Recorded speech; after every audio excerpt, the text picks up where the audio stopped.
ராஜேந்திர சோழனின் முப்பெரும் விழாவில் பாரத பிரதமர் திரு நரேந்திர மோடி அவர்கள் கலந்து கொண்டார். இசைஞானி இளையராஜா அவர்களின் இசையில் பாரத பிரதமர் திரு நரேந்திர மோடி அவர்கள் நனைந்து மெய் மறந்து அந்த இசையை ரசிக்க மேளதாளங்கள் முழங்க, கைலாய வாத்தியங்கள் முழங்க வெகு சிறப்பாக நடைபெற்றது இந்த ராஜேந்திர சோழனின் முப்பெரும் விழா. இதுல பாத்தீங்கன்னா ஆளுங்கட்சியை சேர்ந்த அமைச்சர்கள் மற்றும் மத்திய அமைச்சர்கள் மற்றும் தொல் திருமாவளவன் அவர்கள், சிதம்பரம் நாடாளுமன்ற தொகுதியின் நாடாளுமன்ற உறுப்பினராக இருக்கக்கூடிய தொல் திருமாவளவன் அவர்களும் அந்த மேடையில் இடம்பெற்றிருந்தார்.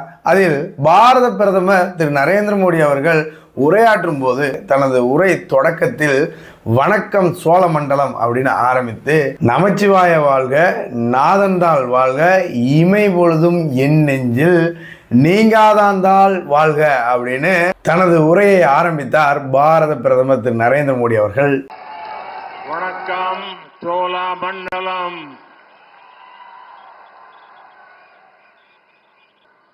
நம சிவாய வாழ்தா நாதன் தாள் வாழ்தா இமை பொழுதம் ஏன நெஞ்சில் நீங்காதான் தாழ் வாழ்தா.